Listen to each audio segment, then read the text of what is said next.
नाही, माघार वगैरे असं कोण बोललं? जर विकास गोगोलेंनी फॉर्म भरला असता तर त्याला माघार बोलतात. कार्यकर्ते पदाधिकाऱ्यांची सर्व कोकणातले आमदार, माजी मंत्री, माजी खासदार यांच्या सर्वांची इच्छा होती की ही निवडणूक शिवसेनेच्या वतीने मी लढावी. परंतु आदरणीय पक्षाचे आमचे मुख्य नेते आणि शिवसेनेचे मुख्यमंत्री उपमुख्यमंत्री आदरणीय एकनाथ शिंदे साहेबांनी मला जो आदेश दिला त्या आदेशाचं पालन करणारे मी एक कार्यकर्ता आहे. आणि ठीक आहे, निवडणूक आज आहे, उद्या नाही, आज परवा आहे. परंतु आपल्या नेत्याचा आदेश मानणं हे सर्वात मोठं एक अभिमानास्पद आणि कौतुकस्पद गोष्ट असते. आज पक्ष नेतृत्वाने मला सांगितलं त्याप्रमाणे मी आज चालतोय. अनिकेत तटकरेंनी फॉर्म भरले आणि आपले मंत्री गोगावले सुद्धा एकनाथ शिंदेना देखील भेटले होते, पण यावरती बैठक झाली होती. त्यानंतर काय समजलं? नाही, एकनाथ शिंदे साहेबांना सुनील तटकरे साहेबही भेटले होते असं नाही आहे. शिंदे साहेबांना सर्वच भेटतात, कारण की राज्याचे उपमुख्यमंत्री आहेत आणि शिवसेने पक्षाचे मुख्य नेते आहेत. काही विविध त्यांची कामं असतील त्या संदर्भात त्यांची मुलाखत या ठिकाणी झाली असेल.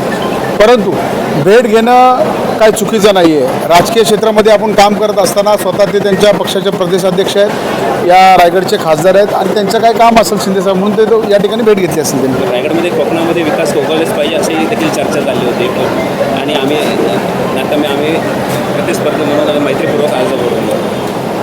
हे बघा, मी तुम्हाला मगाशी सांगितलं पक्ष नेतृत्वाने एकदा मला जो आदेश दिला त्या आदेशाचं पालन करणारा मी कार्यकर्ता आहे. आदरणीय शिंदे साहेबांनी मला लोकसभेला सांगितलं की आपल्याला ही निवडणूक तटकरे साहेबांना निवडून आणायचं आहे देशाचे पंतप्रधान मोदी साहेबांचे हात बळकट करण्यासाठी. आणि त्यावेळेला देखील शिवसेनेने प्रामाणिक काम केलं.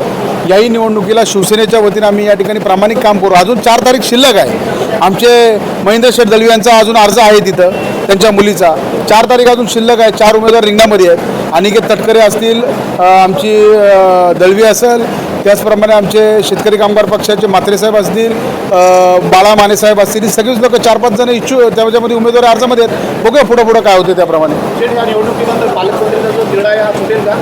नाही, बघा, पालकमंत्रीचा तिढा हा गेले 1.5 वर्ष सुरू आहे. जे काय घ्यायचा निर्णय आदरणीय शिंदेसाहेब या ठिकाणी घेणार आहेत, उपमुख्यमंत्री फडणवीस साहेब घेणार आहेत आणि सुनित्रा काकी या ठिकाणी निर्णय घेतील.